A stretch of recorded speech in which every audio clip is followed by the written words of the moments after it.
বাংলাদেশের অর্থনীতি ধ্বংসে কি চলছে ভারতের নীলনকশা? অভিযোগ উঠছে প্রায় 2 লক্ষ কোটি টাকার জাল নোট ছড়িয়ে দেওয়া হচ্ছে আমাদের বাজারে। শুধু তাই নয়, এসব নোট এমন কাগজে ছাপা যা আসল নোটের সঙ্গে প্রায় অভিন্ন। তাহলে কি এটি অর্থনৈতিক অস্থিরতা তৈরির এক প্রকার গোপন যুদ্ধ? অভিযোগ অনুযায়ী ভারতের ভেতরেই একটি বিশেষ ফ্যাসিলিটিতে ছাপা হচ্ছে এসব জাল টাকা।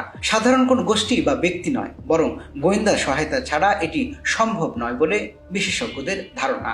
গত কয়েক বছরে সীমান্ত এলাকা থেকে নিয়মিতভাবে কোটি কোটি টাকার জাল নোট উদ্ধার করেছে আইন শৃঙ্খলা বাহিনী। প্রশ্ন হচ্ছে, এত পরিমাণ টাকা কোথা থেকে আসছে এবং এর পেছনে কারা রয়েছে? যদি অভিযোগ সত্য হয়, তাহলে উদ্দেশ্য কেবল অর্থনৈতিক আঘাত নয়, বরং এর মাধ্যমে ব্যবসায়ীদের ধ্বংস, মুদ্রাস্ফীতি বাড়ানো, সমাজে বিভাজন তৈরি করা এবং সাধারণ মানুষের সরকারের উপর আস্থা কমিয়ে দেয়া। এটা আসলে এক ধরনের বুক চাপা আক্রমণ, যেখানে গুলি বা বোমা নেই, কিন্তু ফলাফল সমান ভয়াবহ।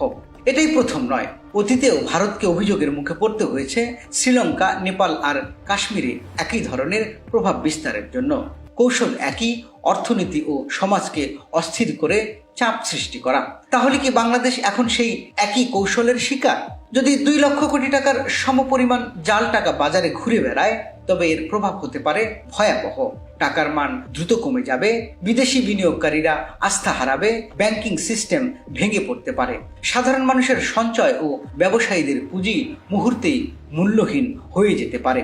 এমন পরিস্থিতি আসলে অর্থনৈতিক যুদ্ধেরই নামান্তর। অভিযোগগুলোকে হালকা করে দেখার সুযোগ নেই।